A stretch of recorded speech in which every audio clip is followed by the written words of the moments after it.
নমস্কার বন্ধুরা। আজ আমার রহস্য গল্পের রহস্যভেদী হলেন কর্নেল নীলাদ্রি সরকার, যাকে সৃষ্টি করেছিলেন সৈয়দ মুস্তাফা সিরাজ, যিনি জন্মগ্রহণ করেছিলেন 1930 সালের 14ই অক্টোবর মুর্শিদাবাদের খোসবাসপুরে এবং তার মহাপ্রয়াণ ঘটে 2012 সালের 4 সেপ্টেম্বর কলকাতায়।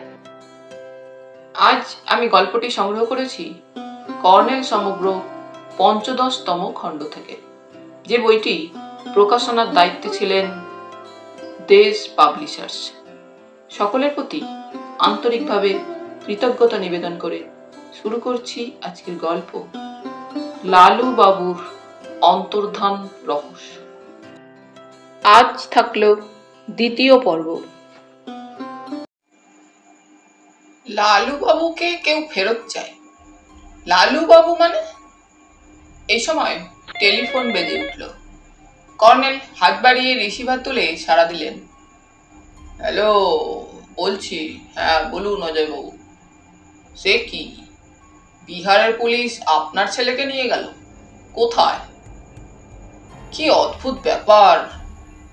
কেসটা কি? মানে কিসের চার্জ? মার্ডার? ও মাই গড। বিহার মুলুকে কোথায় কে খুন হলো তার জন্য আপনার ছেলেকে? ও বুঝেছি। শুনুন, প্রবোধ সিনহা লোকটা যে সুবিধের নয় তা আমি প্রথম পরিচয়ে। হ্যাঁ বলুন। অশোক সেখানে গত রবিবার গিয়ে কবে ফিরেছিল? প্রবোধবাবুকে রিং করেছেন? তাহলে বোঝা যাচ্ছে আপনার বন্ধু প্রবোধবাবুই অশোকের পিছনে পুলিশকে লেলিয়ে দিয়েছে। ঠিক আছে, আমি পুলিশের উপর মহলে খোঁজ নেব। একটা কথা, প্রবোধবাবু মেয়েকে শ্বশুর বাড়ি থেকে নিয়ে আসার পর আপনার সঙ্গে ওর কথাবার্তা হয়েছিল? হ্যাঁ, তাই জিজ্ঞেস করছি। প্রবোধবাবু কি আপনাকে বলেছিলেন তার মেয়েকে সেখানকার পুলিশ জিজ্ঞাসাবাদ করেছিল? ঠিক ঠিক, তাকে তো জিজ্ঞাসাবাদ করারই কথা। এই ধারণাটা আমারও। প্রবোধবাবুর মেয়ে নিজেকে বাঁচাতে অশোকের সম্পর্কে গুরুতর কিছু কথা পুলিশকে বলে থাকবে। সেই স্টেটমেন্টের ভিত্তিতে পুলিশ তদন্ত করার পর তবেই অশোককে অ্যারেস্ট করতে এসেছিল। না না, আমি বলছি না অশোক মার্ডার। দায়টা তার কাঁধে চাপানো হয়েছে। ঠিক আছে অজয়বাবু, আমি যথাসাধ্য করব। পরে যোগাযোগ করবেন যদি নতুন কিছু ঘটে। কেমন? এবার রাখছি। রিসিভার রেখে কর্নেল জোরে শ্বাস ছাড়লেন। বললুম, ঘড়ি দেখেছি ৮ ঘন্টার বেশি টেলিফোন টক। ভদ্রলোক বড্ড বেশি কথা বলেন, তার উপর এই অঘটন। কর্নেল ক্লান্তভাবে বললেন, একটা গোলক ধাঁধায় ঢুকে গেছি। আমিও। কেন জানেন? লালু বাবুর জন্য। কর্নেল কোনো মন্তব্য করলেন না। টেবিলের ড্রয়ার থেকে পুরো চিঠিগুলো এবং আতস কাঁচ বের করে আবার পরীক্ষায় মন দিলেন। এবার অবশ্য তিনি দিন দুপুরে টেবিল ল্যাম্পের আলো জ্বেলে দিয়েছিলেন। কিছুক্ষণ পরে আবার টেলিফোন বেজে উঠল। কর্নেল বললেন, ফোনটা ধরো জয়ন্ত। রিসিভার তুলে সাড়া দিলুম। হ্যালো। তারপর হালদার মশাইয়ের কণ্ঠস্বর ভেসে এলো। হালদার কইতাছি। বলুন হালদার মশাই। জয়ন্ত বাবু নাকি? কর্নেল স্যারকে দিন প্লিজ। দুষ্টুমি করে বললুম, কর্নেল একটু বেরিয়েছেন, আমাকেই যা বলার বলুন না। কর্নেলকে তো জানেন, কোথাও গিয়ে পাখি বা প্রজাপতির পাল্লায় পড়লে কখন ফিরবেন তার ঠিক থাকে না। আপনি কোথা থেকে বলছেন? আমার ক্লায়েন্টের বাড়ির থেকে কইতেছি। কি আশ্চর্য, হঠাৎ কোথায় ক্লায়েন্ট জুটালেন আপনি? গোয়েন্দা প্রহরের চাপা খি খি করে হাসি ভেসে এলো। 56/1 শ্যামচাঁদ লেনে আরো অবাক হয়ে বললুম, ওটা তো অজয় সাধুকার বাড়ি। হ্যাঁ, উনি আমার ক্লায়েন্ট হইলেন। প্রায় আধ ঘন্টা আগে অজয়বাবু কর্নেলকে টেলিফোন করেছিলেন, তখন আপনি কি ওর কাছেই ছিলেন? এবার হালদার মশাই অবাক হয়ে বললেন, কোন কি? আমি 1 ঘন্টার নিচের তলায় ওনার ড্রয়িং রুমে আছি, তা উনি দোতলায় নিজের ঘর থেকে কর্নেল স্যারকে ফোন করতে পারেন?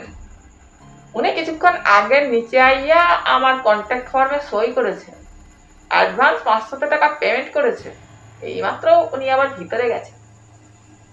আপনি কি সরাসরি ওর সঙ্গে দেখা করে ওকে ক্লায়েন্ট হতে অ্যাপ্রোচ করেছিলেন? না, আমি ওনার বাড়ির সামনে গলি রাস্তায় ঘুরতেছিলাম। থানা থেকে ফেরত আইয়া উনি গাড়ির উইন্ডো দিয়া আমার দেখছিলেন, তারপরে আমারে ডাকলেন। বাহ, তাহলে কেসের ব্যাকগ্রাউন্ড সবটাই পেয়ে গেছেন। পাইছি, তবে কোনো ক্লায়েন্টই পুরা ইনফরমেশন দেয় না। ডিটেল সত্য পাইতে সময়ের দরকার, কথা কমের দরকার। হ্যারি জয়ন্তবাবু, পরে স্যার ফিরলে ওনারা কইবেন ইভিনিং এ যাইয়া দেখা করুন। Wish you good luck. Receiver রেখে দেখলাম কর্নেল তার কাজে মনোযোগী। বললুম, কিছু বুঝলেন? হ্যাঁ, অজয় সাধুকা হাতের কাছে চেনা প্রাইভেট ডিটেকটিভ পেয়েছেন, এদিকে আমি তো আছি। ভালো, হালদার মশাইয়ের হাতে ইদানিং কেসের অভাব ছিল, পেয়ে গেলেন। ক্যাশ বলুন। কর্নেল হাসলেন না, গম্ভীর মুখে বললেন, কমলিকা সত্যিই একটা জটিল কেস দিয়ে গেল। যে উড়ো চিঠিগুলো লিখেছে সে ধরেই নিয়েছিল এগুলো নিয়ে কমলিকা তার গার্জেন রায় সাহেবের সাহায্যে পুলিশের কাছে যাবে। লোকটি যেই হোক, সে অতি ধুরন্ধর। সে জানে পুলিশ ডিপার্টমেন্টে গ্রাফোলজিস্ট আছেন, তাই ইচ্ছে করেই বিভ্রান্তির সৃষ্টি করেছে, যাতে গ্রাফোলজিস্ট আমার মতো ভুল করেন। তার মানে শব্দের শেষ অক্ষরের মাথায় সমান্তরাল দুটো বাঁকা রেখা টানা তার অভ্যাস নয়, ইচ্ছাকৃত। সে কোনো ব্যবসায়ীর প্রিসাইজলি বলতে গেলে মুকুন্দ হাজরার কাঁধে দায় চাপাতে চেয়েছে। তবে তার হুমকির পিছনে সত্য আছে। লালুবাবু কি সেই সত্য? তাই মনে হচ্ছে, কিন্তু লালুবাবুকে কোথায় কিভাবে ফেরত দিতে হবে তা এই 4টে চিঠিতে নেই। কাজেই আর একটা চিঠি কমলিকা পেতে পারে বলে কর্নেল মুখ তুললেন। একটু পরে আবার বললেন, আমার থিওরি ঠিক হলে সেই চিঠিটা কমলিকা ফিরে গেলেই তার লেটার বক্সে পাবে। মধ্যাহ্নভোজনের পর ড্রয়িং রুমে ডিভানে শুয়ে অভ্যাস মতো ভাত ঘুমের জন্য লম্বা হয়েছিলাম। কর্নেল আবার টেবিল ল্যাম্প জেলে উড়ো চিঠিগুলোর উপর আতসকাঁচ রেখে পরীক্ষায় মনোযোগ দিয়েছিলেন।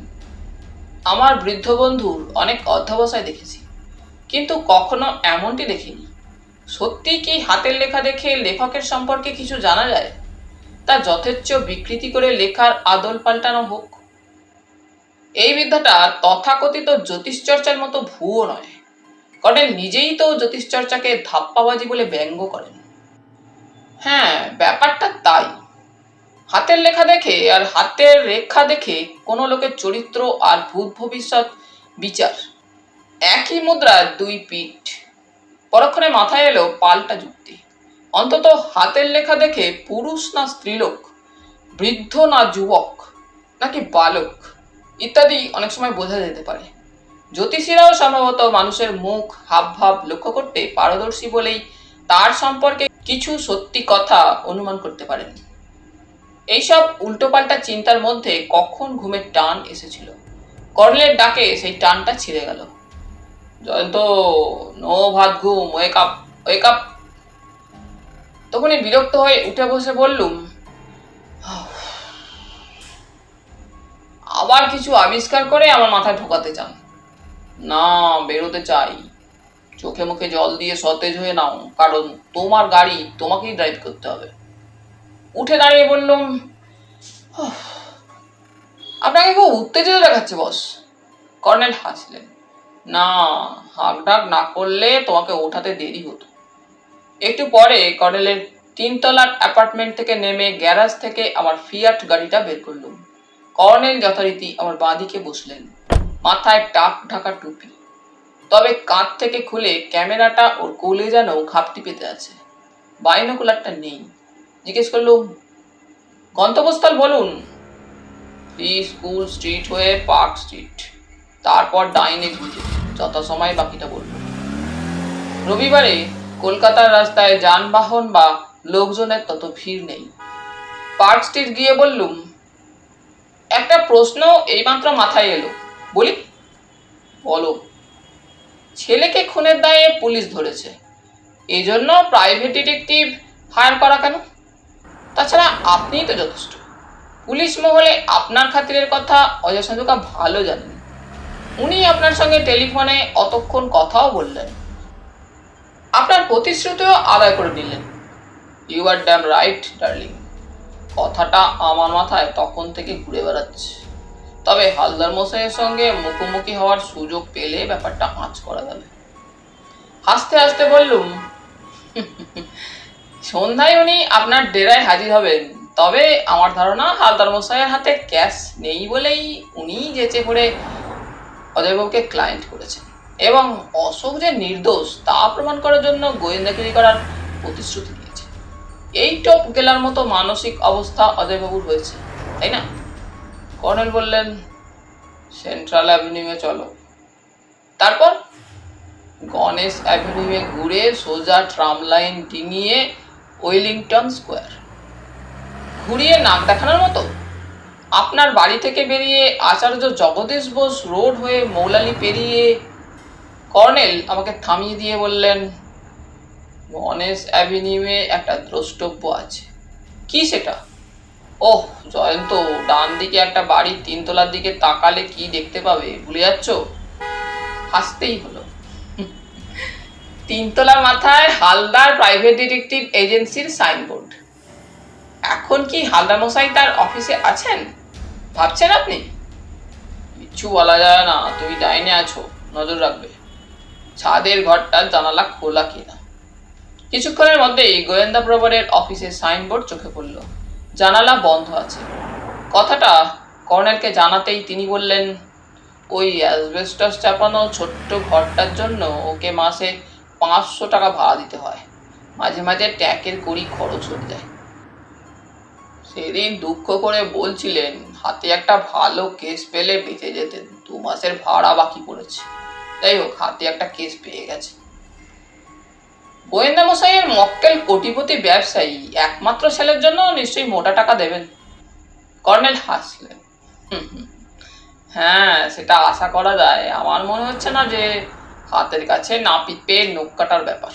মনে হচ্ছে কোনো একটা গুরুত্বপূর্ণ কারণে অজয় সাধুকা হালদার মশাইকে চান, অর্থাৎ আমাকে দিয়ে যা করানো সম্ভব নয়। ধরো চক্ষু লজ্জা বা মান সম্মানের কথা এসে পড়ে। তাছাড়া ওর জানা আছে আমাকে দিয়ে আইন আর নীতি বিরোধী কিছু করানো যাবে না। ট্রাম রাস্তা পেরিয়ে গিয়ে কর্নেল বললেন, সামনে গলির মুখে গাড়ি রাখবে। যথাস্থানে গাড়ি থেকে নেমে বললুম, কোন বাড়িতে ঢুকবেন? গাড়ি লক করো, তারপর যাওয়া যাক। গলি রাস্তায় কর্নেলকে অনুসরণ করছিল। তিনি দুদিকে বাড়িগুলো দেখে নিয়ে একটা একতলা বাড়ির সামনে সংকীর্ণ কয়েক ধাপ সিঁড়িতে উঠে দরজায় কড়া নাড়লেন। বাড়িটার অবস্থা জরাজীর্ণ। একটু পরে দরজা খুলে এক বৃদ্ধ কর্নেলকে দেখেই ব্যস্তভাবে বলে উঠলেন, নমস্কার নমস্কার স্যার, আসুন আসুন। আমি কল্পনা করিনি আপনার এই অধমকে স্মরণ আছে। ওটা একটা ঘরের দরজা, ভিতরে আবছা আধার। বৃদ্ধের পরনে লুঙ্গি আর গেঞ্জি, গলায় পইতে জড়ানো। দুদিকে জানালা তিনি খুলে দিলেন। এক পাশে তক্ত বসে বিছানা পাতা, অন্য পাশে একটা বেরঙা টেবিল আর 2টো চেয়ার। টেবিলে বৃহৎ পঞ্জিকা এবং আরো কিছু বইপত্র। ভিতরের দরজা দিয়ে বারান্দার নিচে এক টুকরো উঠোন দেখা যাচ্ছিল। তিনি বললেন, আগে বলুন স্যার, একে তো চিনতে পারলুম না। কর্নেল আমার পরিচয় দিলেন, তারপর আমাকে বললেন, জয়ন্ত, ইনি শ্রী হরিমাধব ভট্টাচার্য, শাস্ত্রজ্ঞ পণ্ডিত। বছর 3 আগে এই এরিয়ার কনকপুর রাজবাড়ির মন্দির থেকে বিগ্রহ চুরি কেসে তিনি আমাকে যথেষ্ট সাহায্য করেছিলেন। তখন ভট্টাচার্য মশাই ছিলেন ওই বাড়ির পুরোহিত। ভট্টাচার্য মশাই বললেন, আমাকে ওনার সাদাসাদি করলেও আর যায়নি, অমন মিথ্যা অপবাদ। তাহলে বুঝতে পারছো জয়ন্ত, ভট্টাচার্য মশাইয়ের আত্মসম্মান বোধ কত তীব্র। দয়া করে বলুন স্যার, চায়ের ব্যবস্থা করি। না, চা থাক, একটা কথা জানতে এসেছি, হাতে সময় কম। বলুন স্যার, যা জানি তা বলবো। আপনার উপকার কি ভুলতে পারি? আপনি ঠাকুরের ইচ্ছে বিগ্রহ চুরির কেসে না থাকলে আমাকেই পুলিশ চুরির দায়ে ধরতো। গরিব মানুষ, কে বাঁচাতো? ও কথা থাক, আপনি এখানে বহুকালের বাসিন্দা। এই গুলি রাস্তার 21 নম্বরে প্রবোধ সিনহা নামে এক ব্যবসায়ীর বাড়ি, তাকে চেনেন? হরিমাধব ভট্টাচার্য উত্তেজিত হয়ে উঠলেন, কিন্তু চাপা স্বরে বললেন, আমার বাড়ির মাথায় সাইনবোর্ড ছিল, প্রবোধবাবুর গুন্ডারা তা উপড়ে নিয়ে গেছে। ঘরে ঢুকে ভাঙচুর করেছে, রাজবাড়ির কাজ ছেড়ে জ্যোতিষ চর্চা আর ঘটকালি করত। প্রবোধের মেয়ের বিয়ে হচ্ছিল না, কোনো ছেলের সঙ্গে তার ভাব ভালোবাসা ছিল, প্রকাশ্যে দুজনে ঘুরে বেড়াতো। কিন্তু প্রবোধ বলেছিল আমরা ক্ষত্রিয়, ওরা শুদ্ধুর। শেষে আমাকে ধরেছিল, দূরের পাত্র চাই। আমার এক বোন থাকে বিহারের ভৈরবগড়ে, তার সূত্রে জমিদার বাড়ির এক পাত্রের খবর পেয়েছিলাম। তারপর কর্নেল বললেন, থাক, এই যথেষ্ট, আপনাকে অসংখ্য ধন্যবাদ, আমরা চলি। কর্নেল স্তম্ভিত ও হতবাক ভট্টাচার্য মশাইয়ের হাতে একটা 50 টাকার নোট গুঁজে দিয়ে চলে এসেছিলেন। আমিও হতবাক হয়ে গিয়েছিলাম। বাড়ি ফেরার পথে জিজ্ঞাসা করেছিলুম, আপনি কি আন্দাজে ঢিল ছুটতে এসেছিলেন, নাকি কোনো ক্লু পেয়ে যাচাই করতে এসেছিলেন? কর্নেল বলেছিলেন, আমি সবসময় একটা কথা বলি, অনেক সময় আমরা জানি না যে আমরা কি জানি। আরো হেঁয়ালি হয়ে গেল বস। আজ সকালে অজয়বাবু প্রবোধ সিনহার জামাই খুন হওয়ার খবর দিয়ে কিছু বাড়তি খবরও দিয়েছিলেন। লাঞ্চের পর পুরো চিঠিগুলো পরীক্ষার পর হঠাৎ সেগুলো মনে পড়ে গেল। অজয় সাধুকা বলেছিলেন প্রবোধ ঘটকালির ফাঁদে পড়েছিল। কিন্তু তারপরের একটা কথা, ঘটকেরও ব্যাকগ্রাউন্ড দেখতে হয়। ঘটক নাকি রাজবাড়ির বিগ্রহ চুরির দায়ে জেল খেটেছিল। তোমার মনে পড়েছে? একটু একটু স্মরণ হচ্ছে। ঘটক সম্পর্কে কিসব বলছিলেন। হ্যাঁ, ওর শেষ কথাটা শোনার পর আমার মনে পড়েছিল ক্রিক রোতে কনকপুর রাজবাড়ির বিগ্রহ চুরির কেসের কথা, পুরুত ঠাকুর হরিমাধব ভট্টাচার্যের কথা। কেসটার কিনারা পুলিশ করতে পারেনি। ভট্টাচার্য মশাইকে অবশেষে জামিন দিতে হয়েছিল। তারপর রাজবাড়ির কর্তা অলোকেশ রায়চৌধুরী আমার কাছে যান। ওর দাদা অমিতেশ ছিলেন আমার পরিচিত, তখন তিনি বেঁচে নেই। যাই হোক, সেই সূত্রে পুরুত ঠাকুর ভট্টাচার্য মশাইয়ের সঙ্গে আমার পরিচয় এবং তার কথার সূত্রে বিগ্রহ উদ্ধার, সে অন্য কাহিনী। তবে আজ অজয় সাধুকা যখন বেচারা ভট্টাচার্য মশাইকে জেল খাটিয়ে ছাড়লেন, তখন তাকে আমার মনে পড়েছিল মাত্র দুটো কথা, রাজবাড়ির পুরুত ঠাকুর এবং ঘটক একই লোক। এর পরের কথাটি হলো, ওই পাড়ায় প্রবোধ সিনহার বাড়ি, তার কার্ডে বাড়ির ঠিকানা দেখেছি, অতএব দুয়ে দুয়ে 4 করে ফেললাম। কিন্তু ভট্টাচার্য মশাইয়ের পুরো কথা না শুনেই চলে এলেন কেন? একটু চুপ করে থাকার পর কর্নেল বলেছিলেন, প্রবোধ সিনহার সঙ্গে সুদূর ভৈরবগড়ের জমিদার বংশের যোগাযোগের সূত্র আবিষ্কার করা দরকার ছিল। এই সূত্রটা আমার থিওরিতে ভাইটাল। কর্নেল, এবার একটা কথা বুঝতে পেরেছি। প্রবোধ সিনহা অনেক দূরে বিয়ে দিয়ে অশোকের নাগালের বাইরে মেয়েকে রাখতে চেয়েছিলেন। বর ডিভোর্সি তা জানা সম্ভব ছিল। তবু কলকাতা থেকে ভৈরবগড়ের শুধু দূরত্ব নয়, জায়গাটা। কিন্তু দেখা যাচ্ছে অশোক ভৈরবগড়ে তার প্রেমিকার খোঁজ পেয়েছিল, এরও একটা সূত্র আছে। থাকতে বাধ্য। দেখা যাক হালদার মশাই এ বিষয়ে কতটা এগোতে পেরেছেন। গোয়েন্দাপ্রবর তার কথা মতো কর্নেলের অ্যাপার্টমেন্টে আবির্ভূত হলেন। তখন সন্ধ্যা 7টা বেজে গেছে। বেশি দুধ মেশানো ষষ্ঠীচরণের স্পেশাল কফি তিনি ধীরে সুস্থে পান করার পর নস্যি নিলেন। তারপর ফিক করে হেসে বললেন, ক্লায়েন্ট আরো 500 টাকা অ্যাডভান্স করেছে। মোট 1000। কর্নেল বললেন, বাহ, আপনার অফিসের বাড়ি ভাড়া নিয়ে আর দুশ্চিন্তা রইল না। হালদার মশাই চাপা স্বরে বললেন, পুলিশ অশোকের ঘর সার্চ কইরা মাইয়াটার কয়খানা চিঠি লইয়া গেছে, লাভ লেটার। অজয় বাবুরে তালতলা থানার পুলিশ এ কথা জানাইয়া দিছে। কাজেই অশোকের পুলিশ মার্ডার প্রমাণ করতে পারে, সার্কামস্ট্যান্সিয়াল এভিডেন্স। তা হয়তো পারে, কিন্তু আপনার কাজটা কি? অজয় বাবুর বিশ্বাস তার পোলা এমন জঘন্য কাম করতেই পারে না, মার্ডারার অন্য কেউ। আমারে ভৈরবগড় যাইয়া সেই মার্ডারারে খুঁজতে হইব। একটা ক্লু অজয় বাবু দিচ্ছেন, তার কাছে প্রবোধ বাবুর জামাই খুন হওয়ার কথা শুন না অশোক কইছিল, যা লালু বাবুর জন্য সুমিত্রার বর খুন হইয়া গেছে। অজয় বাবু আরো জিগাইছিলেন লালু বাবুকে, অশোক তারে চেনে না। সুমিত্রা তারে কইছিল তার বর মদের নেশার ঘোরে লালু বাবু করে। পরে সুমিত্রা আরো জিগাইয়াছিল নামটা কি জান বরের, সন্দীপ। সন্দীপ ধমক দিচ্ছিল, তার কথায় তোমার কাম কি? আমি বলে উঠলুম, সেই লালু বাবু। গোয়েন্দা প্রবল উত্তেজিত ভাবে বললেন, তারে চেনেন?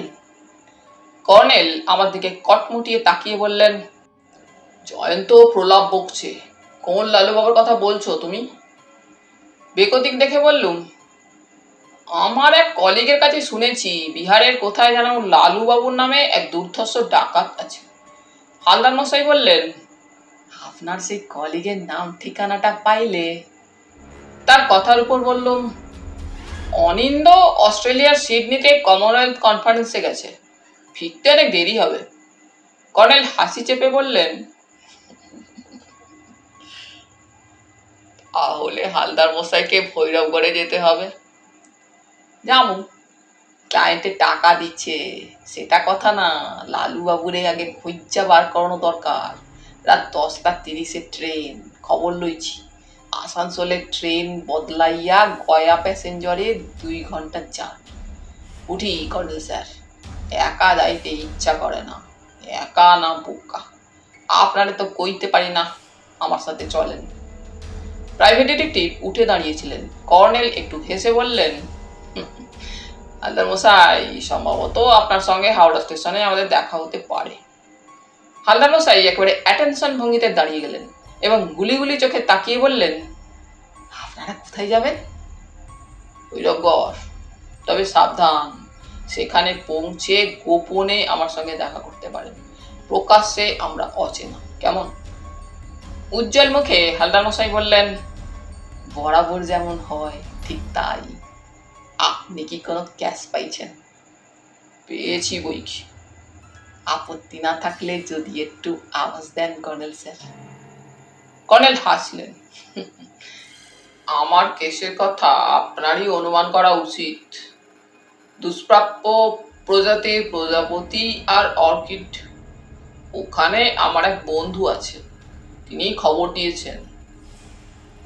তো আপনি যখন আজ রাতের ট্রেনে যাচ্ছেন তখন আমরাও আপনার সঙ্গী হতে চাই, কি বলো জয়ন্ত? বললুম, কিন্তু কর্নেল চোখ কটমটিয়ে বললেন, নো কিন্তু। হালদার মশাইয়ের লালু বাবু তোমার দৈনিক সত্যসেবক পত্রিকার জন্য আশা করি একখানা রোমহর্ষক স্টোরি উপহার দেবেন। গোয়েন্দা প্রবর যথারীতি সবেগে বেরিয়ে গেলেন। কর্নেল ষষ্ঠীকে ডেকে বললেন, ষষ্ঠী, রাত 9টায় খাবো। ষষ্ঠী হাসল, খাবেন? আমি রেডি হয়েই আছি। সে পর্দার আড়ালে অদৃশ্য হলে কর্নেল বললেন, মার্চে এখনো ভৈরবগড়ে শীত আছে, তুমি এখনই বেরিয়ে পড়ো জয়ন্ত। কিছু গরম জামা কাপড় আর হ্যাঁ, তোমার ফায়ার আর্মস নিতে ভুলো না যেন। গাড়ি গ্যারেজবন্দি করে ট্যাক্সিতে ফিরে আসবে। যেতে আসতে 1 ঘন্টাও লাগবে না, কারণ আজ রবিবার। হ্যাঁ, উঠে পড়ো। আমার সল্টলেকের ফ্ল্যাট থেকে ইলিয়ট রোড এলাকায় কর্নেলের অ্যাপার্টমেন্টে ফিরতে 9টা বেজে গিয়েছিল। এর কারণ যে ট্যাক্সিটা পেয়েছিলুম সেটা হেঁপো রুগী, মিটারের কাঁটাও ছিল সন্দেহজনক।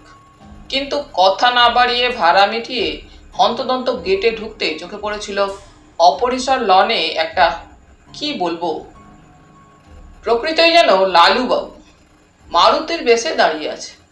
ভেবেছিলুম একতলার বা দোতলার অ্যাপার্টমেন্টের কোনো অতিথি এসেছেন, কিন্তু কর্নেলের ড্রয়িং রুমে ঢুকে দেখি বুশ শার্ট প্যান্ট পরা এক প্রৌঢ় ভদ্রলোক বসে আছেন।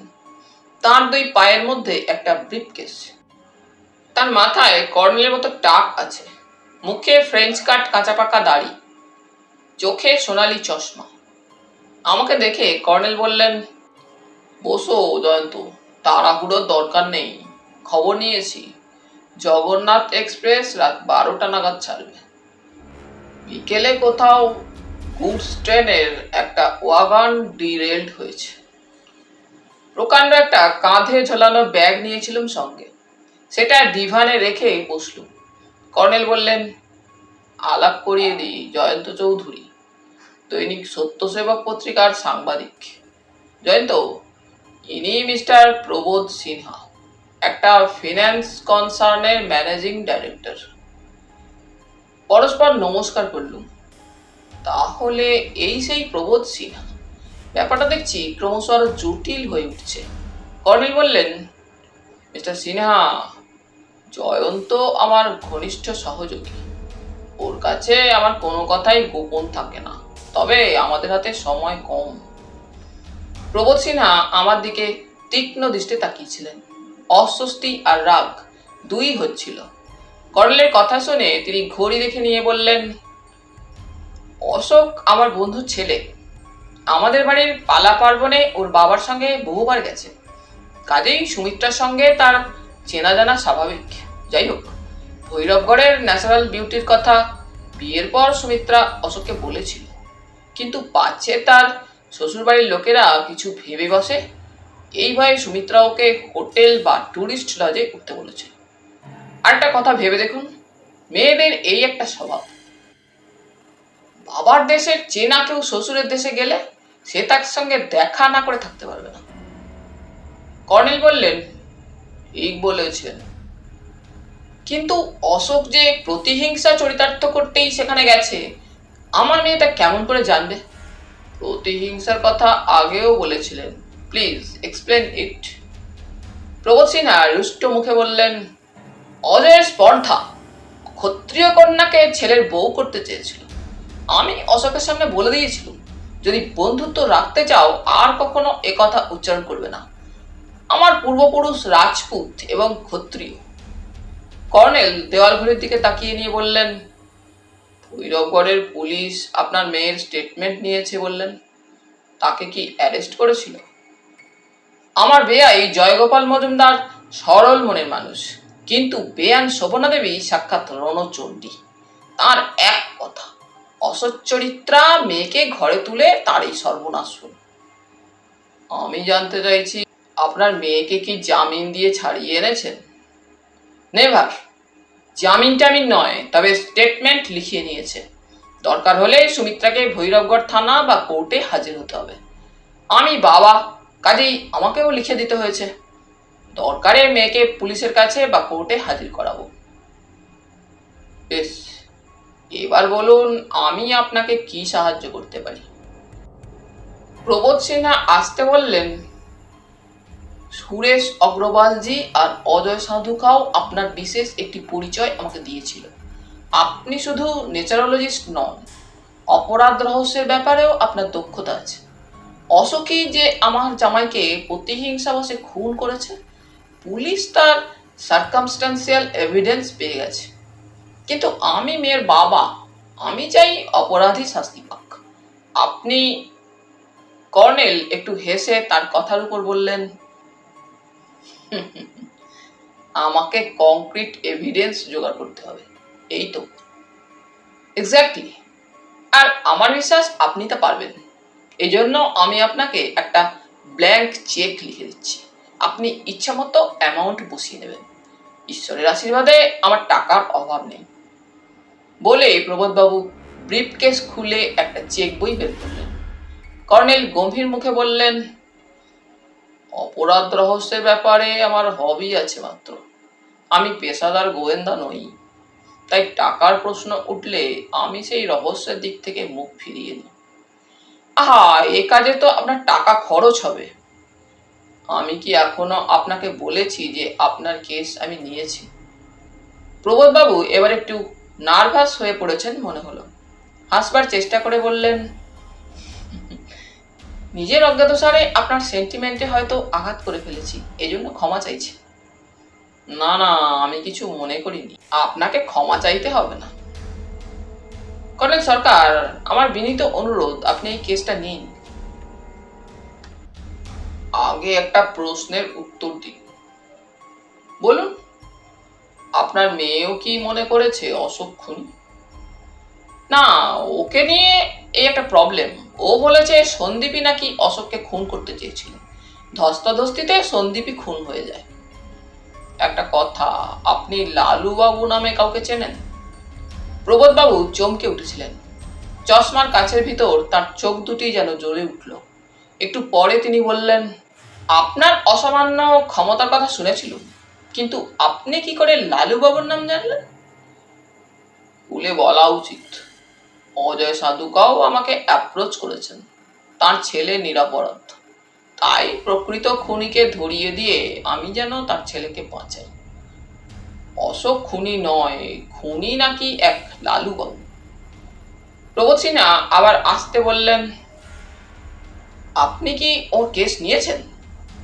না, উনিও আপনার মতো আমাকে টাকা দিতে চেয়েছিলেন, আপনার মতোই ব্ল্যাঙ্ক চেক। অজয়ের হাতে প্রচুর টাকা, চোরাচালানে ইলেকট্রনিক্স গুড বেচে পয়সা করেছে। যাই হোক, অশোকও পুলিশকে জনৈক লালুবাবুর কথা বলেছে। অজয় আপনাকে বলেছে সে কথা? হ্যাঁ, কাজেই লালুবাবুর নাম আমি আগেই শুনেছি। তাহলে প্লিজ আমার কেসটা নিন। আপনাকে বলেছি আজ রাতের ট্রেনে আমি পুরী যাচ্ছি, 1 সপ্তাহ থাকবো, তারপর ফিরে এসে ভেবে দেখব। প্রবোধ সিনহা এবার প্রায় ভেঙে পড়লেন, করজোড়ে বললেন, কর্নেল সরকার, আপনি প্লিজ পুরী যাত্রা স্থগিত করে আমার কেসটা নিন। এবার যে কথাটা এখনই আপনাকে জানাবো না ভেবেছিলুম, পরে জানাতুম, তা বাধ্য হয়ে জানাচ্ছি। কাল শনিবার ডাকে আমার নামে একটা উড়ো চিঠি এসেছে, আপনাকে দেখাচ্ছি। হয়তো অশোকেরই কোনো দুর্বৃত্ত সঙ্গী, মানে অশোক নিশ্চয়ই চোরাচালানি চক্রের এক মাফিয়া ডনের সঙ্গে যুক্ত, সেই এই চিঠিটা লিখেছে। বলে তিনি ব্রিফকেসের ভিতর থেকে কর্নেলকে একটা খাম দিলেন। ডাক বিভাগের খাম, মুখ ছেঁড়া। কর্নেল খামের ডাক টিকিটের উপরটা আতস কাছে দেখে নিলেন, তারপর ভাঁজ করা চিঠিটা বের করলেন। লক্ষ্য করলুম কমলিকাকে উড়ো চিঠিগুলো যে কাগজে লেখা হয়েছে, এটাও সেই কাগজে লেখা, একই মাপের প্যাড থেকে ছেঁড়া। কর্নেল চিঠিতে চোখ বুজিয়ে বললেন, সেই লালুবাবুর কথা। প্রবোধবাবু উত্তেজিত ভাবে বললেন, কোনো এক লালুবাবুকে আমি কিডন্যাপ করে এনেছি। কি অদ্ভুত কথা!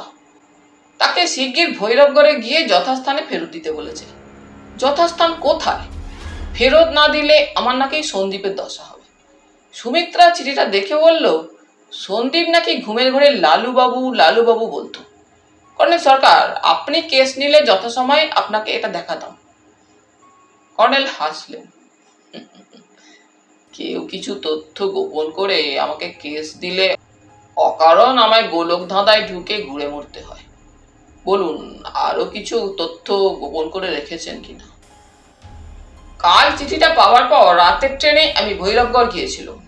আমার বেআই মশাইকে চিঠিটা অবশ্য দেখাইনি, শুধু জিজ্ঞেস করেছিলাম লালু বাবু নামে কাউকে তিনি চেনেন কিনা।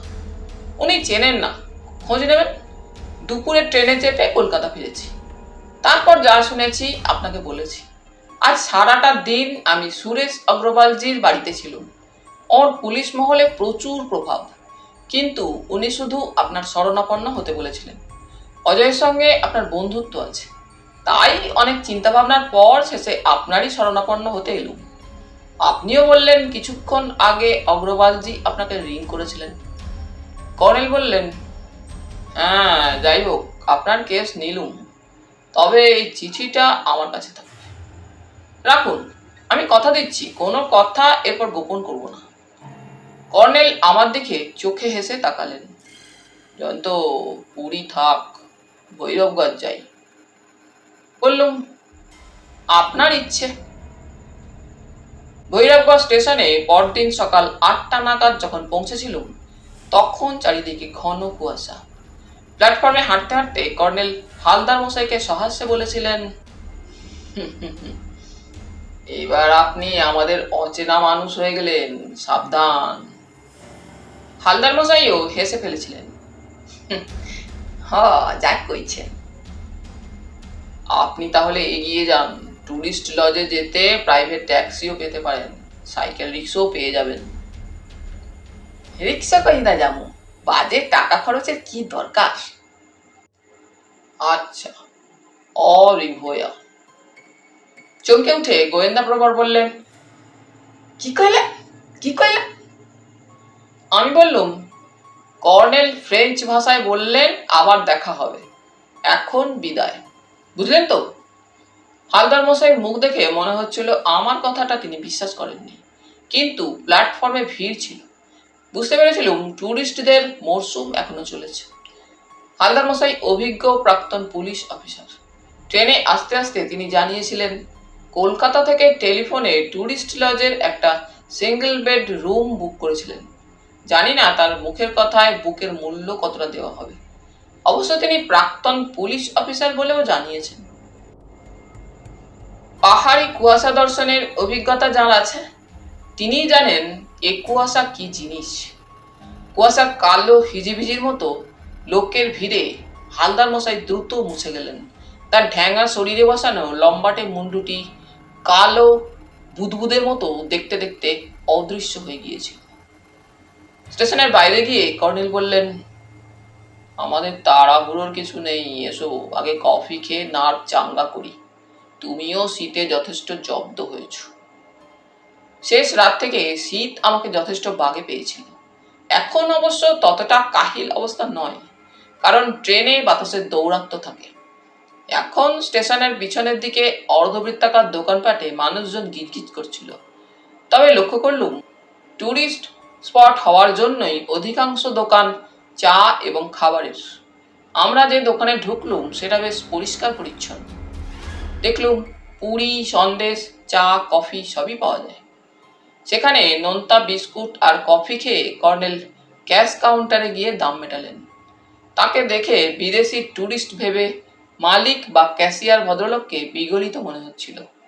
কর্নেলকে কাউন্টারে রাখা টেলিফোন দিয়ে যেন তিনি কৃতার্থ বোধ করেছিলেন, কারণ টেলিফোনের চার্জ তিনি নিলেন না। কর্নেল বেরিয়ে এসে চুরুট ধরিয়ে বললেন, রায় সাহেবকে জানিয়ে দিলুম। আমার ইচ্ছে ছিল এক্কা গাড়ি চেপে যাব, কিন্তু উনি নিজেই গাড়ি ড্রাইভ করে আসতে চান। কলকাতা থেকে কেন ওকে আমার এত শিগগির আসবার কথা জানায়নি, তা নিয়েও অভিমান। যাই হোক, কুয়াশা একটু কেটেছে, চলো আমরা গোড়া বাঁধানো ওই বট গাছটার তলায় বসি। শিশিরে জায়গাটা একটু ভিজে ছিল। রুমালে মুছে দুজনে বসলুম। গুঁড়ির নিচে প্রচুর মসৃণ শিলা এবং সবগুলোতে সিঁদুরের ছোপ। অন্য পাশে কম্বল গায়ে এক সাধু বাবা চোখ বুজে বসেছিলেন। আমাদের দিকে হঠাৎ ঘুরে রাঙা চোখে তাকালেন, তারপর আবার ধ্যানস্থ হলেন। একটু পরে বললাম, কমলিকার দুর্গাপুর হয়ে বাসে ফেরার কথা। সে ফিরেছে কিনা রায় সাহেবকে জিজ্ঞাসা করেননি? না, তবে আমি জানি দুর্গাপুর থেকে ভৈরবগড় আসতে বাসে ঘন্টা চারেক লাগে। আচ্ছা কর্নেল, একটা অদ্ভুত ব্যাপার এতদিনে ঘটে গেল। ঘটনাটা মজারও বটে। কি? হালদার মশাইয়ের ক্লায়েন্ট আর আপনার ক্লায়েন্ট পরস্পর এখন শত্রু। তার মানে আমাদের প্রিয় হালদার মশাই আমাদেরই প্রতিপক্ষ। কর্নেল হাসলেন। হ্যাঁ, আপাত দৃষ্টে তাই দাঁড়াচ্ছে। আপাত দৃষ্টি কি বলছেন? কার্যত বলুন। হালদার মশাইকে প্রমাণ করতে হবে অশোক খুন করেছে। কর্নেল এবার মিটিমিটি হেসে চাপ আসারে বললেন, সাধু বাবা কান করে শুনছেন। চমকে উঠে মুখ ঘুরিয়ে দেখলুম জটাজুটোধারী গোপদাড়িওয়ালা সাধু বাবা তেমনি রাঙা চোখে আমাদের দিকে তাকিয়ে আছেন। আমি তাকাতেই তিনি অদ্ভুত বিকৃত কণ্ঠস্বরে ধমক দিলেন, চুপ সে बैठो, नहीं तो भाग जाओ, मेरा ध्यान नष्ट हो गया। কর্নেল তখনই গম্ভীর হয়ে বললেন, नमस्ते साधु बाबा, एक ही तो बात पूछने चाहता हूं, जब आप ठीक ठाक मिल जाए तो आपका सेवा के लिए कुछ रुपया देगा। कहा तेरा बात? अब लालू बाबू को पहचानता? साधु बाबू एक लाफे नीचे नामलेन, তারপর সেই রকম বিকৃত কণ্ঠস্বরে বলে উঠলেন, কাহা? লালু বাবু। অমনি সাধু বাবা দৌড়ে উল্টো দিকে টাট্টু ঘোড়ার মতো নড়বড় করতে করতে উধাও হয়ে গেলেন। আমার মনে হলো ওর একটা পা একটু খোঁড়া, কিন্তু ঘটনাটা ভারী অদ্ভুত। কর্নেল হতবাক হয়ে বসেছিলেন। বললুম, সন্দেহজনক ব্যাপার। লালু বাবু শুনে সাধু বাবা অমন করে পালিয়ে গেলেন কেন? কর্নেল ঘড়ি দেখে নিয়ে বললেন, পাগলা সাধু, এ নিয়ে মাথা ঘামিয়ে লাভ নেই। কিন্তু আপনি বা কেন ওকে লালু বাবার কথা জিজ্ঞেস করলেন? কর্নেল হাসলেন, কোনো উদ্দেশ্য নিয়ে জিজ্ঞেস করিনি, দেখেই বুঝেছিলুম সাধু বাবাটির মাথায় গন্ডগোল আছে, তাই আমারও একটু পাগলামি করার ইচ্ছে। না, আপনি যাই বলুন, সন্দেহজনক ব্যাপার। কর্নেল পোড়া চুরুটটা জুতোর তলায় ঘষতে নিভিয়ে বললেন, ছেড়ে দাও, তুমি বলছিলে হালদার মশাই আমার প্রতিপক্ষ, কথাটা ঠিক নয়। কেন? কার্যত দুজনকে একই জায়গায় পৌঁছতে হবে, জানতে হবে সন্দীপের প্রকৃত খুনি কে, তাই না? একটু ভেবে নিয়ে বললুম, তা অবশ্য ঠিক, দুজনকেই লালু বাবুর পরিচয় জানতে হবে। কথাটা বলে কর্নেল উঠে দাঁড়ালেন। রাস্তার চড়াই থেকে একটা সাদা গাড়ি নেমে আসছিল। কর্নেল গাড়িটার দিকে তাকিয়ে বললেন, রায় সাহেবের গাড়ি এসে গেল, তবে এত দেরি হওয়ার কারণ বুঝতে পারছি না। বাঙালি টোলার শেষ প্রান্তে ওর বাড়ি, মিনিট 20 যথেষ্ট ছিল, সেখানে প্রায় আধ ঘন্টা লেগে গেল। সাদা অ্যাম্বাসাডার গাড়িটা আমাদের কাছাকাছি এসে থামল। কর্নেল সম্ভাষণ করলেন, মর্নিং মিস্টার রায়, আশা করি নির্বিঘ্নে আসতে পেরেছেন। চালকের আসন থেকে কর্নেলের মতোই লম্বা চওড়া আর ফর্সা এক ভদ্রলোক, মর্নিং কর্নেল সরকার, বলে বেরিয়ে এলেন। তার মাথায় এলোমেলো একরাশ সাদা চুল, মুখে জমকালো সাদা গোঁফ, পরনে প্যান্ট আর সোয়েটার। কর্নেলের সঙ্গে করমর্দন করে তিনি বললেন, বিঘ্ন একটু ঘটেছিল, গাড়ি বের করে দেখি পিছনে বাঁদিকে টায়ার পাংচার, গোবিন্দকে বাজারে পাঠিয়েছে, কাজেই টায়ারটা খুলে স্টেশনে টায়ার লাগাতে বেশ খানিকটা সময় লেগে গেল। ইনি সেই রায় সাহেব। দাড়ি আর টাক থাকলে কর্নেল বলে ভুল হতো। রায় সাহেব আমার দিকে হাত বাড়িয়ে বললেন, আপনি জয়ন্ত চৌধুরী? তা কর্নেল সাহেব না জানালেও জেনে গেছি। গত মার্চে কর্নেল সাহেব কথায় কথায় আমার তরুণ সাংবাদিক বন্ধু বলে আপনার উল্লেখ করতেন। আসুন, আমার গাড়িটা পুরানো হলেও এখানকার রাস্তাঘাট নতুন, দিনে দিনে ভৈরবগড়ের জাঁকজমক বাড়ছে। কর্নেল বললেন, আমি রায় সাহেবের পাশে বসছি, জয়ন্ত তুমি একা ব্যাকসিট ভোগ করো। গাড়িটা পুরনো হলেও পাকা পোক্ত। পুরনো মডেলের অ্যাম্বাসাডার সম্পর্কে প্রচুর প্রশংসা শুনেছি। চড়াইয়ে উঠতে শুরু করার সময় কর্নেল বললেন, জয়ন্ত, একটু পরে রাস্তার ডান দিকে 3 কোনা নগ্ন কালো গ্রানাইট শিলার পাহাড় দেখতে পাবে, লোকে বলে ত্রিশূল পাহাড়। রায় সাহেব একটু হেসে বললেন, বাবা ভৈরবের ত্রিশূল চৈত্র সংক্রান্তিতে বিশাল মেলা বসে। কিছুক্ষণের মধ্যে চড়াইয়ে শেষে কিছু দূর সমতল, দুপাশে কিছু দোকানপাট এবং ভিড়। তারপর ডান দিকে তরঙ্গায়িত উষার প্রান্তরের মধ্যে সেই বিচিত্র গঠনের পাহাড়টা দেখতে পেলাম। রাস্তা তত বেশি দূরে নয়, পাহাড়ের কাছে পৌঁছানোর জন্য মসৃণ পিচ রাস্তা আছে, সেখানে দোকানপাট আর ভিড় আরো বেশি। ওই রাস্তায় কিছু যানবাহনও যাতায়াত করছিল। বললুম, চৈত্র সংক্রান্তিতে মেলা বসতেই পারে, কিন্তু সারা বছর ত্রিশূল পাহাড়ের নিচে নিশ্চয়ই পুজো আচ্চা মানত ইত্যাদির ঘটা আছে। রাস্তার উতরাইয়ে ভৈরবগড়ের জনপদ চোখে পড়ল। ইতস্তত টিলার গায়েও ছবির মতো সুন্দর বাড়ি। তারপর একটা নদীর ব্রিজ পেরিয়ে গেল। নদীতে একপাশে ক্ষীণ স্বচ্ছ জলস্রোত এখন সদ্য ফোটা রৌদ্রে ঝিলমিল করছিল। নদীর বুকে ছোট বড় নানা আকারের পাথর বালিতে গেঁথে আছে। রায় সাহেব বললেন, জয়ন্তবাবু, ইনি আমাদের ভৈরবী। বর্ষায় ভৈরবীর রূপ দেখলে ভয় পাবেন। ব্রিজ পেরিয়ে বাজার এলাকা। মফস্বল শহরে সবখানেই এরকম ভিড়ভাট্টা দেখেছে। কানে তালা ধরানো গাড়ির হর্ন, রিক্সোর ভেপু, ঘোড়ার গাড়ির গাড়োয়ানের ঝগড়া। বাজার এলাকা পেরিয়ে গিয়ে রায় সাহেব বললেন, আজ এখানে হাটবার, কিন্তু স্টেশনে পৌঁছতে বা সেখান থেকে আসতে এই ঝামেলা এড়ানোর উপায় নেই। এই জনপদ যে প্রাচীন তা ক্রমশ বোঝা যাচ্ছিল। চড়াইয়ে ওঠার সময় জিজ্ঞেস করলুম, এখানে টুরিস্টদের ত্রিশূল পাহাড় ছাড়া আর কি দেখার আছে? অনেক কিছু। এখান থেকে সামান্য দূরে অনেকগুলো মাউন্ট ছিল। 10-11 বছর আগে কেন্দ্রীয় পুরাতত্ত্ব বিভাগ থেকে সেই ঢিবি খুঁড়ে 2,500 থেকে 3,000 বছর আগের অনেক নিদর্শন পেয়েছে। তারপর থেকেও মাঝে মাঝে এক্সক্যাভেশন হয়, অনেক প্রাচীন জিনিস পাওয়া গেছে। স্থানীয় মানুষের দাবিতে এখানে একটা মিউজিয়াম করা হয়েছে। কর্নেল বললেন, জয়ন্ত, বাঙালিটোলার দক্ষিণে দুর্গাপুরগামী হাইওয়ে দিয়ে এগোলে বাঁদিকে টিহরি রিজার্ভ ফরেস্ট। তাছাড়া নিরাপদে ঝর্ণার ধারে পিকনিক করার জায়গা। ওখানে একটা জলা আছে। গত মার্চে আমি অনেক বিদেশি পাখিকে ক্যামেরা বন্দি করেছিলাম। দুধারে একটু উঁচু জমির উপর পুরানো পাঁচিল ঘেরা দোতলা বাড়ি, ভাঙাচোরা ফটক। ফটকের ভিতরে আগাছার জঙ্গল থেকে রং বেরঙের ফুলের উকিঝুঁকি দেখেই বুঝতে পেরেছিলাম এটাই বাঙালি টোলা। গাড়ি ডাইনে বাঁক নিয়ে সংকীর্ণ পিচ রাস্তায় এগিয়ে গেল। তারপর একটা পুরানো বাড়ি দেখতে পেলাম। গেটের উপর বুগেনভিলিয়ার ঝাঁপি। একজন বলিষ্ঠ গড়নের যুবক কর্নেলের উদ্দেশ্যে করজোরে প্রণাম করে গেট খুলে দিল। দুধারে ফুলের গাছ, ক্যাকটাস, ঝাউ এবং লনের নুড়ি বেছানো। গাড়ি বারান্দার তলায় গিয়ে দাঁড়ালো। রায় সাহেব নেমে সেই যুবকটিকে জিজ্ঞেস করলেন, গোবিন্দ, তোর কুমুদিদির সঙ্গে দেখা হয়েছে? গোবিন্দ বলল, না। কুমুদিদির পিসিমা দরজার সামনে দাঁড়িয়েছিলেন।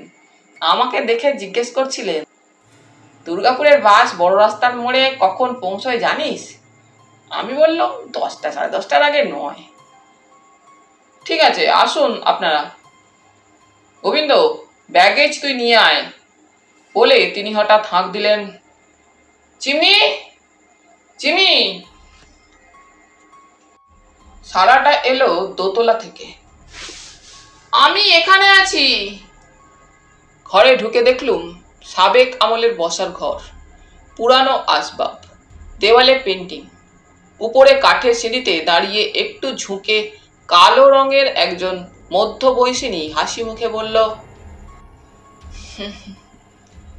কর্নেল সাহেব আসতে পারেন শুনেছিলুম। তারপর সাহেব আজ ঘর থেকে বেরিয়ে বললেন, চিমনি, তোর কফির ভক্ত সেই কর্নেল সাহেবকে স্টেশনে আনতে যাচ্ছি। আমরা দোতলার চওড়া বারান্দায় পৌঁছালে সে কর্নেলের পায়ে প্রণাম করতে গেল। কর্নেল চোখ কটমটিয়ে বললেন, চিমনির কফি আগে, চিমনির পেন নাম পরে।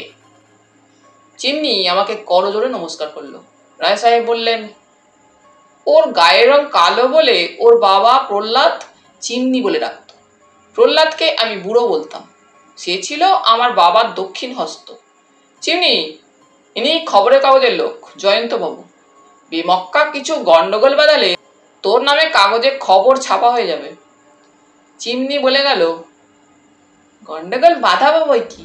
রাত দুপুরে আমার ঘরের জানালায় আবার ভূত এসে বদমাইশি করলে লাঠি দিয়ে গুঁতো মেরে নাকের গর্ত আর চওড়া করে দেব না?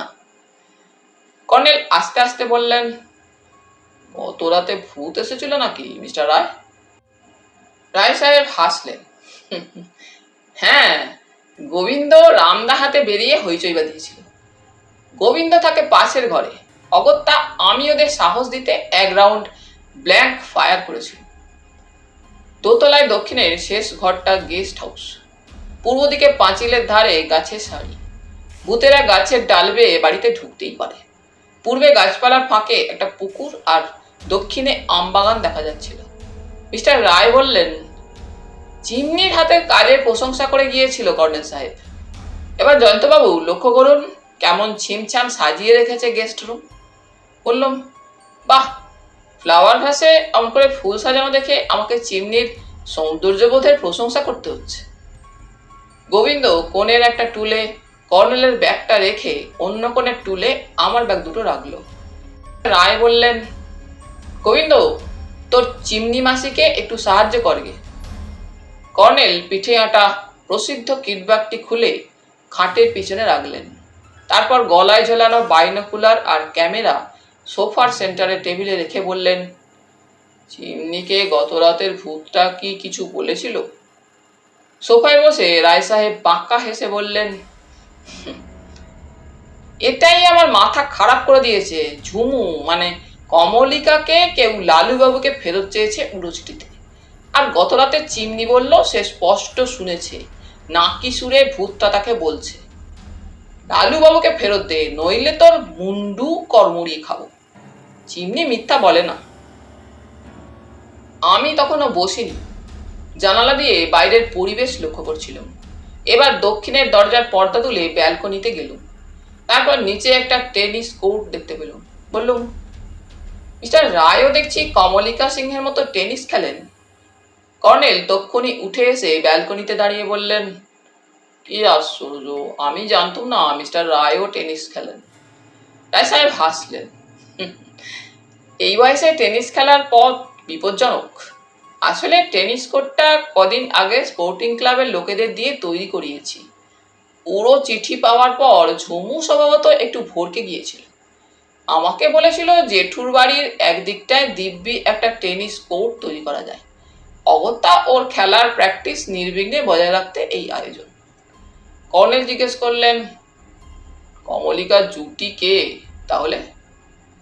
এক বাঙালি ব্যবসায়ী আছেন এখানে, মাখনলাল সাহা। তার মেয়ে মল্লিকা কুমুর জুটি। স্কুলে ওরা পরস্পর ক্লাস ফ্রেন্ড ছিল। কুমুর জীবনের সঙ্গে ওর কিছুটা মিল আছে। মাখনবাবু কলেজে পড়ার সময় জোর করে পাটনায় মেয়ের বিয়ে দিয়েছিলেন। জামাই বিয়ের 2 বছর পরে ক্যান্সারে মারা যায়। মাখনবাবুর পরিবার রক্ষণশীল, কিন্তু মল্লিকার দাদা সুরঞ্জন আধুনিক মনের যুবক। সে আমাদের স্পোর্টিং ক্লাবের উজ্জ্বল রত্ন। ফুটবলে ওর খ্যাতি আছে। বোনকে আবার খেলার জগতে ফিরিয়ে আনে। কল্পনা করতে পারবেন না, জিন্স টি শার্ট পরে দাদার সঙ্গে সে ক্লাবে আসে। সুরঞ্জন সম্প্রতি মারুতি গাড়ি কিনেছে। ওর দাদা নিরঞ্জন অবশ্য বাবার লাইনে আছে। ভাইয়ের আবদারে গাড়ির টাকা জোগাতে বাধ্য হয়েছে। সাহেব হেসে উঠলেন। মল্লিকা বলে কি জানেন, বাবা আর দাদাকে ব্যবসার ব্যাপারে ব্ল্যাকমেল করে সুরঞ্জন মারুতি আদায় করে ছেড়েছে। চিমনির হাঁক ডাক শোনা গেল পিছনে। আর কতক্ষণ গল্প করবে গো অনেসা, কফির টেস্ট যে বদলে যাবে। আমরা ব্যালকনি থেকে ঘরে ঢুকলো। তাহলে বন্ধুরা, আজ এই পর্যন্তই। গল্প পাঠ তোমাদের ভালো লেগে থাকলে তোমাদের কাছে আবারও অনুরোধ থাকলো, লাইক, শেয়ার এবং সাবস্ক্রাইব করে তোমাদের মূল্যবান মতামত পাঠানোর জন্য। ধন্যবাদ।